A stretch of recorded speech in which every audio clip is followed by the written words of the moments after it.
go. All right, now one last thing on the 10-second situation. Remember I said when you first start your count, you're gonna take a peek at the clock and it was 3:01. Before you blow the whistle for a violation, actually there's two things I need to cover. Before you blow your whistle for a violation, you wanna take another peek at the clock. Just in case, and I'll tell you this is easy, this happens. We just sometimes have a tendency, we get a little bit caught up in the moment, and we got a good count going, we get to about 5, and we get to 6, and then we go 7, 8, 9, 10, and we speed up. And then we blow the whistle, and we look, and it will say 2:53 or 2:52. And somebody will say, hey, it's that sharp. They go, wait a minute, that's not 10 seconds. And especially if we have a shot clock. Now, you're not gonna be involved with a shot clock right away, but when you watch games with a shot clock now stops on the whistle, right? So the shot clock's gonna show 26 seconds. That's 9 seconds, right? So how can we have a 10-second violation? You're never gonna win that one. So the moral of that story is, right before you blow the whistle, I may get to 10. I wanna peek up there. Now, is there a chance I might give them 11 seconds? Yes, but I wanna make sure that I'm correct. And if you get in the habit of, you peek up there, you're gonna be able to see it. And then you do the math and you see it, like, if you're aware, this one is an easy one, okay? So, the clock can be your friend. Questions? Okay, the second point is, and this is very, very, very important, that, well, let's go back here actually.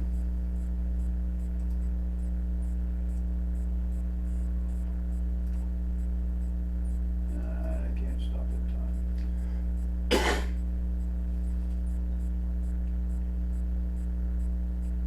All right, right there. Well, actually, this is easier than I thought. He's released the ball, and as you can see, it's already 10 seconds, right? It was 3:01. The point being is, though, is that let's say that this was 2:52.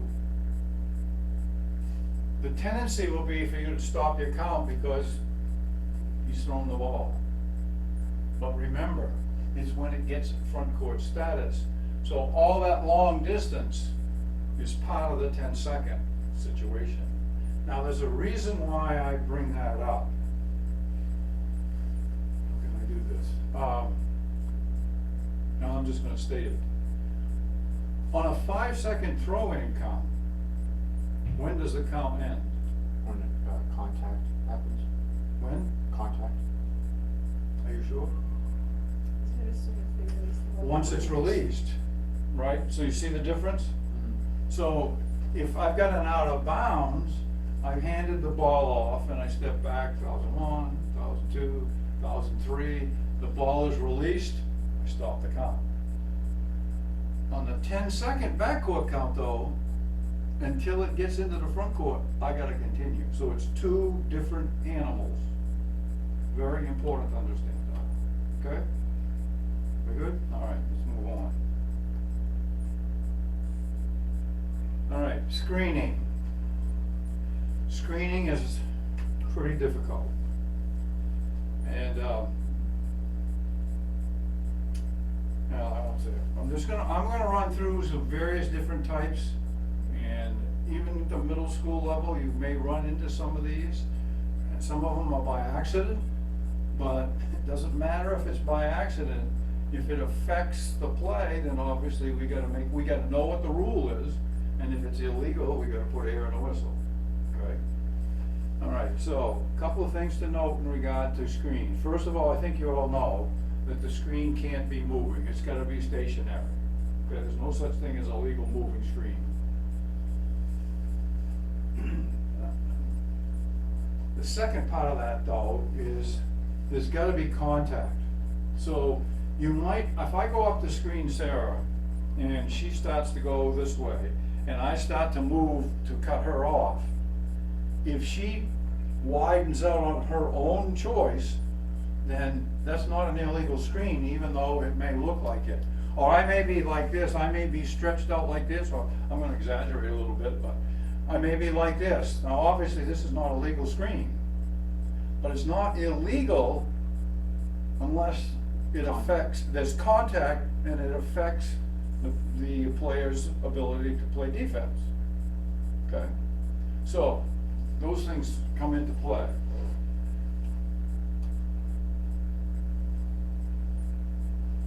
And technically what it is a block. And by the way, note that this is the signal for a block. It isn't this. Contrary to what you see out there a lot, they jump around, you know, and, no. When did that start? I see, what's his name, do that all the time in the NBA. Well, Yeah. you were watching the wrong people in the NBA. You don't wanna, Don't NBA like in college, guys? NBA in college is like that. Yeah. High school's like this. yeah, Okay. If you're in college, I'll teach you to do this. If exactly. you're NBA, I'll teach you to do this. If you're in high school, you're gonna do this. Yeah. All right, so we're gonna give the blocking signal. Now, there's one other thing that comes into play here on a illegal screen. And you can do it one of two ways. What's the first thing you gotta do if you've decided to put air in a whistle for an illegal screen? What's the first thing you're gonna do? Right on. You know what, even mimic the whistle. Excellent, excellent. So I gotta stop the clock with a closed fist.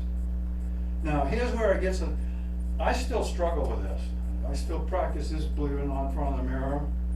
LA Fitness, one day when I'm doing my step-ups, I go up and I practice. And what I'm practicing it's a team control foul. And we need to tell everybody that it's a team control foul. And the foul is a blocking, but it's team control, meaning we're not gonna shoot free throws. So, the idea here is I've been practicing it, as I said, in front of the mirror, and I had this lady come up to me and she goes, "Sir, do you mind if I do, what are you doing?" And I said, "I'm practicing my," "Oh, I swear I've seen you out on the court, that's right, you're a referee, aren't you?" And I go, "Yeah, I'm practicing my signal." So, anyway, get in front of the mirror. If you don't wanna do it in LA Fitness, then don't worry about it, but practice it. And find out the system that works best for you. I found out that what I like to do is this, go to the team control, and then I go to the block, and then I go to the direction, and then I go to the spot. You can, however, if you feel more comfortable going here first, and then the block, and then the team control, and all that other stuff, that's fine. So, you know, the reason why I bring this up is because sometimes we get accused of, listen, well, you're teaching, you're creating robots. No, this is one chance where you can be creative on your own. I mean, yes, there are certain things that you have to, certain parts of the signal that you have to get, but we do have a little bit of leeway in regard to which the order is. In fact, I've even heard them say up to Phoenix that they don't have a problem with it if I just go here and I go here, and I don't even give the team control yet, because everybody understands block. If I pick her off, and I do this, and everybody say, "Yep," except for obviously the team that's cheering for me, but you know what I'm saying, right? Okay. Questions on that? All right. All right, so let's look at some clips.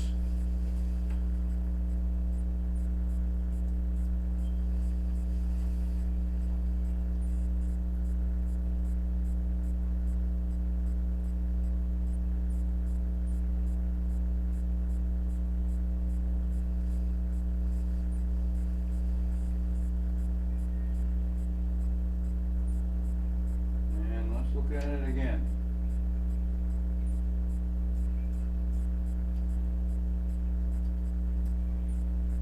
Now, so this is a screen, this is what we call a blind screen, coming up from behind. And a blind screen, by rule, you have to give the opponent at least one step. So in other words, they should be able to turn and move around that screen. But as you can see right here, she comes right up, she creates contact and screens her off so that she cannot continue to play defense, so therefore we have an illegal screen. Okay?